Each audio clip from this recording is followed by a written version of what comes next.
Welcome to Star Bios, the ultimate destination for in-depth explorations of the fascinating lives behind the world's most captivating celebrities.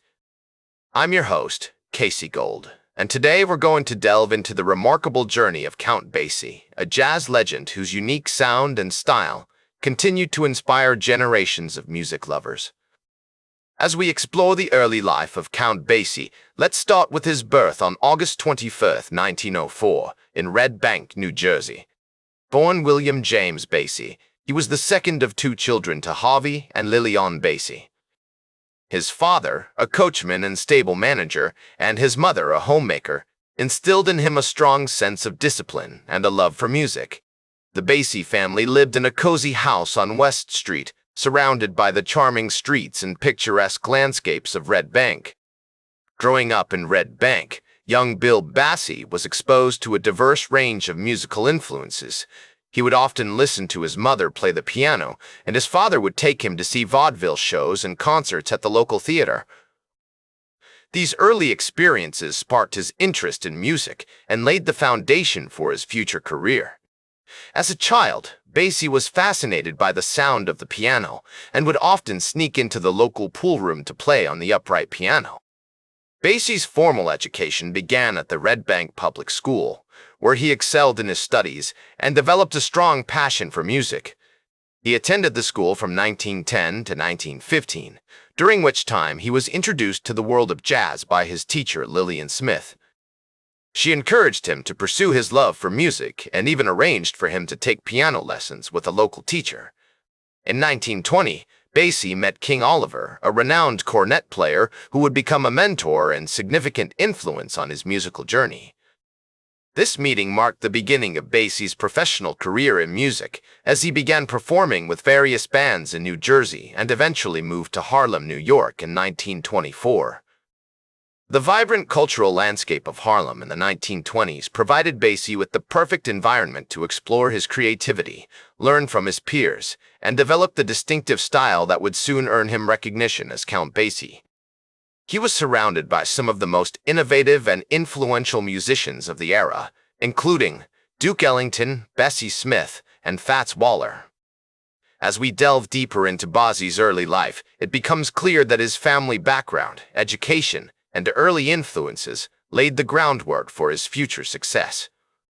The lessons he learned in Red Bank, both formally and informally, combined with his experiences in Harlem, set the stage for a career that would be marked by innovation, perseverance, and an unwavering commitment to his art. The historical context of Basie's early years was also significant, with the Harlem Renaissance in full swing and jazz music becoming increasingly popular. The 1920s were a time of great social change and cultural upheaval, and Basie's music would eventually reflect this era's energy, creativity, and sense of possibility. The foundation laid during these formative years would serve as the springboard for his future success, and it's exciting to think about what's in store for this young jazz musician. In 1935, Basie formed his own orchestra, which would become one of the most influential and beloved jazz ensembles of all time. The band's early years were marked by a series of gigs in Kansas City, where they honed their craft and developed a distinctive style that blended swing, blues, and improvisation. The orchestra's sound was characterized by its use of riffs, short melodic phrases repeated and varied by different sections of the band, creating a dynamic and infectious energy. One of the key factors behind the orchestra's success was Basie's ability to attract and nurture talented musicians. He had a keen eye for spotting emerging talent and created an environment that encouraged creativity and experimentation. Musicians like Lester Young, Buck Clayton, and Joe Jones became integral parts of the band, bringing their unique styles and contributions to the table. The Count Basie Orchestra's big break came in 1936 when they were booked at the Reno Club in Kansas City. The engagement was a huge success, with the band's energetic performances and innovative sound captivating audiences and attracting attention from critics and other musicians. This led to further bookings and eventually a recording contract with Decca Records. Basie's recordings with Decca helped establish him as a major force in jazz, with classics like 1 O'Clock Jump and Blue and Sentimental showcasing the band's unique sound and style. The orchestra's music was not only popular with audiences but also influential among other musicians, with many regarding Basie as a pioneer of the swing genre.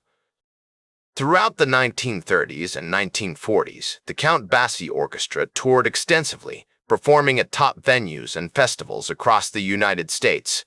They also appeared in several films, including Stage Door Canteen and Reveille, with Beverly further increasing their popularity and exposure. Basie's leadership style was characterized by his emphasis on individual creativity and freedom. He encouraged his musicians to experiment and develop their own unique voices, resulting in a band that was always pushing the boundaries of jazz. This approach not only fostered innovation, but also created a sense of camaraderie and shared purpose among the band members. As we explore Basie's achievements during this period, it becomes clear that his success was not solely due to his musical talents, but also his exceptional leadership skills and ability to bring out the best in those around him. His commitment to his art and his dedication to his musicians created a legacy that would endure long after his own career had ended. The historical context of the 1930s and 1940s was also significant, with jazz music playing a vital role in American culture during this time.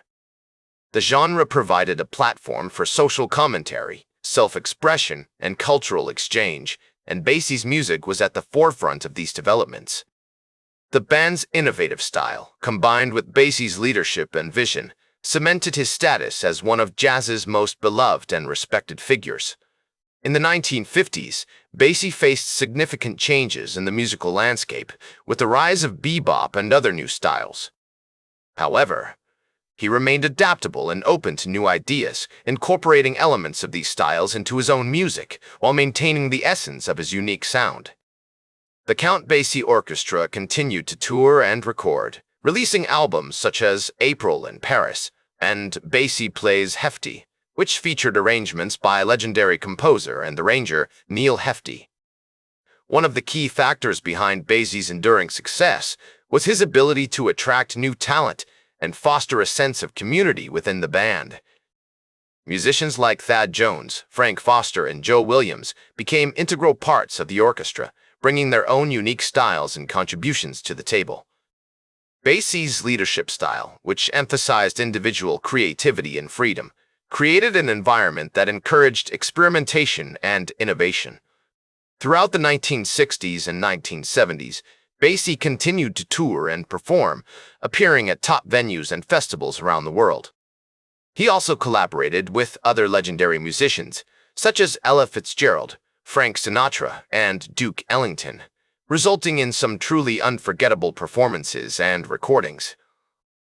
In 1962, Basie was awarded a Grammy Lifetime Achievement Award, recognizing his contributions to jazz and American music. In addition to his musical achievements, Basie was also recognized for his impact on social justice and civil rights. He was an active supporter of the NAACP and performed at numerous benefits and fundraising events throughout his career. In 1979, Basie was awarded the Presidential Medal of Freedom by President Jimmy Carter, the highest civilian honor in the United States. As Basie's health began to decline in the early 1980s, he continued to perform and record, releasing albums such as Me and You and Farmer's Market. His final performance took place on April 24, 1984, at the Blue Note Jazz Club in New York City. Just a few days later, on April 26, 1984, Count Basie passed away, leaving behind a legacy that would continue to inspire and influence generations of musicians to come. In the words of legendary pianist and composer Oscar Peterson, Count Basie was a giant of jazz, a man whose music and spirit will never be forgotten. As we reflect on Basie's life and career, it becomes clear that his impact on jazz and American music extends far beyond his own remarkable achievements. He paved the way for countless musicians, created a unique sound that continues to inspire new generations, and left an indelible mark on the world of jazz. As we conclude our exploration of Count Basie's life, we're reminded of the power of music to transcend time, touch hearts, and bring people together. That's all for today's Star Bios. Remember to like, share, and subscribe. And, until next time, I'm Casey Gold, reminding you to keep shooting for the stars.